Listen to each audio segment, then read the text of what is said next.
হযরতে আমির মুআবিয়া রাদিয়াল্লাহু তাআলা আনহু সম্পর্কে কিছু আপত্তি আমাদের সমাজে চলমান আছে। আকলমন্দরা ইশারা বাসাত, আপনারা জ্ঞানী মানুষ, অল্পে বুঝবেন। ইমাম হাসান বসরি উনি একজন হাদিস বেত্তা, হাদিস বিশারদ এবং বড় মাফের একজন সাধক তাবেঈ।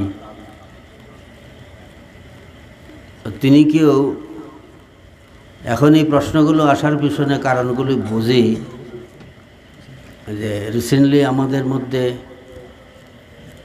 এই হযরতে আমির মুআবিয়া রাদিয়াল্লাহু তাআলা আনহু সম্পর্কে কিছু আপত্তি আমাদের সমাজে চলমান আছে। এই বিষয়টাই হযরতে হাসান বসরি রাদিয়াল্লাহু তাআলা আনহুকে জিজ্ঞাসা করা হয়েছে।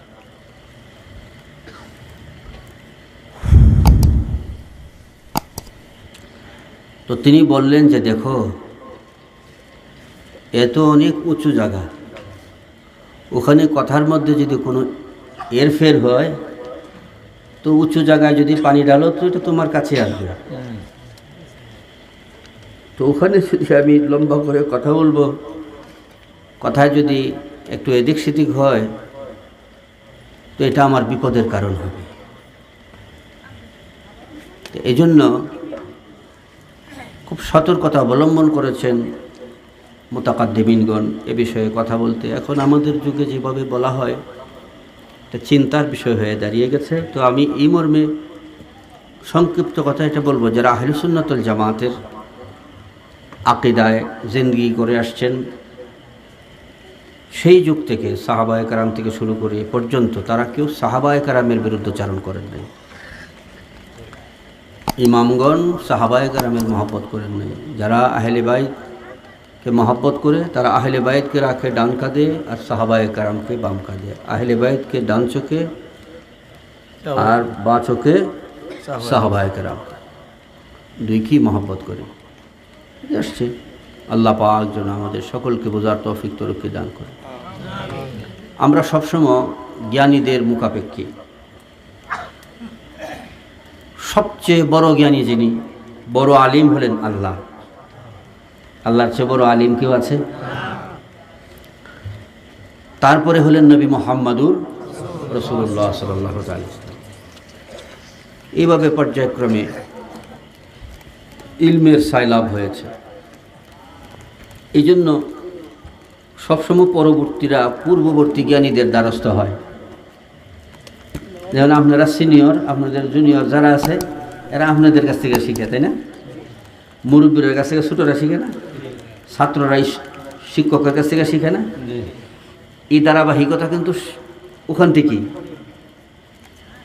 আল্লাহর কাছ থেকে নবীগণ, নবীগণের কাছ থেকে নিজ নিজ সাহাবায়ে কেরাম বা অনুসারীগণ, এইভাবে পর্যায়ক্রমে। এই জন্য পরবর্তীগণ সবসময় পূর্ববর্তী জ্ঞানী যারা আছে তাদের অনুসরণ করে। তা আমাদের পূর্ববর্তী জ্ঞানীগণ যারা আছেন, মাযহাবের ইমামগণ আছেন, হাদিস বিশারদ যারা আছেন, হাদিসের ইমামগণ আছেন, তাফসিরের ইমামগণ যারা আছেন, সবাই সাহাবায়ে কেরামকে মান্য করেছেন, কোনো প্রকার কারো বিরুদ্ধে আপত্তি করেন নাই। হয়তো পজিশনের দিক থেকে সব সাহাবায়ে কেরামের পজিশন একরকম না, কিন্তু কোনো সাহাবায়ে কেরামের শান আজমতের সমালোচনা করেন নাই। বিষয়বাজি বুঝে আসছে। যেমন ইমাম বুখারী কোরআনে কারিমের পরে যে কিতাবের স্থান, তিনি তো বুখারী শরীফের মধ্যে আমির মুআবিয়া রাদিয়াল্লাহু তাআলা আনহু সম্পর্কে একটা পরিচ্ছেদ নিয়ে আসছেন। ওখানে আমির মুআবিয়া রাদিয়াল্লাহু তাআলা আনহুর বেশ কিছু হাদিস আছে। কাজেই আমরা যাদের জ্ঞান জগতে আমাদের ইমাম যারা, যাদেরকে আমরা মানি, যাদের পুস্তকগুলো আমরা পড়ি এবং মাদ্রাসা ছাত্রদেরকে পড়াই, এগুলো কিন্তু অস্বীকার করা যাবে না।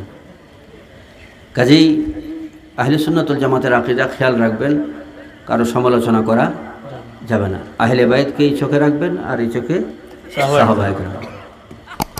মাহবুব যেন আমাদেরকে বোঝার তৌফিক তরক্কি দান করে করি, আমিন।